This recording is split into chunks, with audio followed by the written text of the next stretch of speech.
চট্টগ্রামের সাগরিকায় আগুনে পড়ল একটি মাছ প্রক্রিয়াজাতকরণ কারখানা। বেলা 11টার দিকে বিডি সি ফুড লিমিটেডের ওই কারখানায় আগুন লাগে। কর্মকর্তারা জানান ৩ নম্বর কোল্ড স্টোরেজের থেকে আগুন লাগে, মুহূর্তে ছড়িয়ে পড়ে কারখানার চারপাশে। শুরুতে কারখানার লোকজন আগুন নিয়ন্ত্রণের চেষ্টা করে, পরে যোগ দেয় ফায়ার সার্ভিসের ৮টি ইউনিট। তাদের ১.৫ ঘন্টার চেষ্টায় আগুন নিয়ন্ত্রণে আসে। আগুনে কারখানার ব্যাপক ক্ষয়ক্ষতি হয়েছে বলে দাবি কারখানা কর্তৃপক্ষের। তবে এই অগ্নিকাণ্ডে কোনো হতাহতের খবর পাওয়া যায়নি। ৩ নম্বর কোল্ড স্টোরের মধ্যে আগুনটা লাগছে, ওখানে আগুনের উৎপত্তি স্থল। এখন ক্ষয়ক্ষতিটা আমরা এখনো কিভাবে বলবো? শ্রমিকগুলো নিরাপদ আছে, কোনো ক্ষয়ক্ষতি এখনো কোনো হয় নাই, সবাই অক্ষত অবস্থার মধ্যে আছে।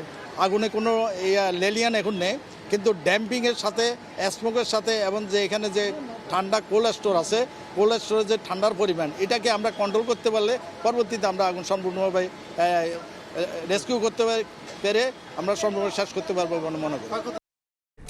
এই মুহূর্তে ঘটনাস্থলে আছেন রিপোর্টার পার্থপ্রতিম বিশ্বাস। আমরা সরাসরি যুক্ত হব তার সঙ্গে।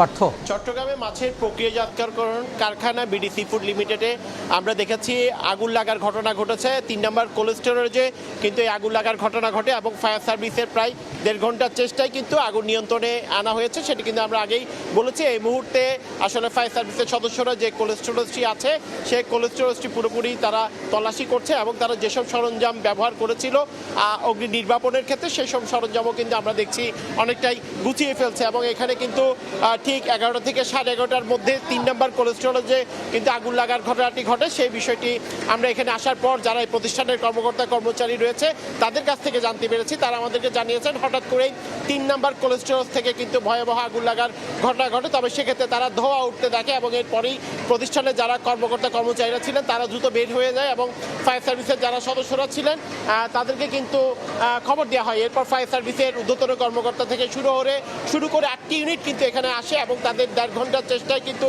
তারা আগুন নিয়ন্ত্রণে নিয়ে আসে। এবং সেক্ষেত্রে ফায়ার সার্ভিসের সদস্যরা আমাদেরকে জানিয়েছেন কিভাবে আগে আগুনের সূত্রপাত হয়েছে কোল্ড স্টোরেজের মধ্যে সেই বিষয়টি প্রাথমিকভাবে বলা সম্ভব হয়নি এবং তদন্ত শেষে সেই বিষয়টি আসলে জানানো হবে। এবং এখানকার যারা ঊর্ধ্বতন কর্মকর্তা ছিলেন তাদের সাথে আমরা কথা বলেছি, তারা আমাদেরকে জানিয়েছে এখানে ৫০০ টন প্রক্রিয়াজাতকরণ চিংড়ি এখানে ছিল ৩ নম্বর কোল্ড স্টোরেজে এবং অন্যান্য যে কোল্ড স্টোরেজগুলো ছিল সেখানেও কিন্তু অন্যান্য ধরনের প্রক্রিয়াজাতকরণ যে মাছগুলো রয়েছে সেগুলো কিন্তু এখানে রয়েছে। আরও বড় ধরনের আগুন লাগতে পারতো, তবে ফায়ার সার্ভিস এবং কারখানা কর্তৃপক্ষ যারা রয়েছে তাদের প্রচেষ্টায় কিন্তু দ্রুততার সাথে কিন্তু ১.৫ ঘন্টার মধ্যেই আগুন নিয়ন্ত্রণে আনা সম্ভব হয়েছে। এবং তবে এখানে যে ৩ নম্বর কোল্ড স্টোরেজে আগুন লাগার ঘটনাটি ঘটেছে সেই আগুন লাগার কারণে তাদের ব্যাপক ক্ষতি হয়েছে। তবে কত ক্ষতি হয়েছে সেই বিষয়টি প্রতিষ্ঠানের কর্তৃপক্ষ যারা রয়েছেন তারা আমাদেরকে জানাবেন, সেই বিষয়টি আমাদেরকে জানিয়েছে। তবে ফায়ার সার্ভিস আমাদেরকে নিশ্চিত করেছে তাদের ১.৫ ঘন্টার চেষ্টায় আগুন নিয়ন্ত্রণে আনা হয়েছে। আমরাও দেখছি ফায়ার সার্ভিসের সদস্যরা তাদের যে সরঞ্জামগুলো রয়েছে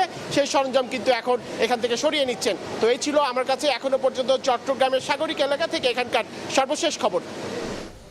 সরাসরি যুক্ত হয়েছিলাম চট্টগ্রামের সাগরিক এলাকা থেকে।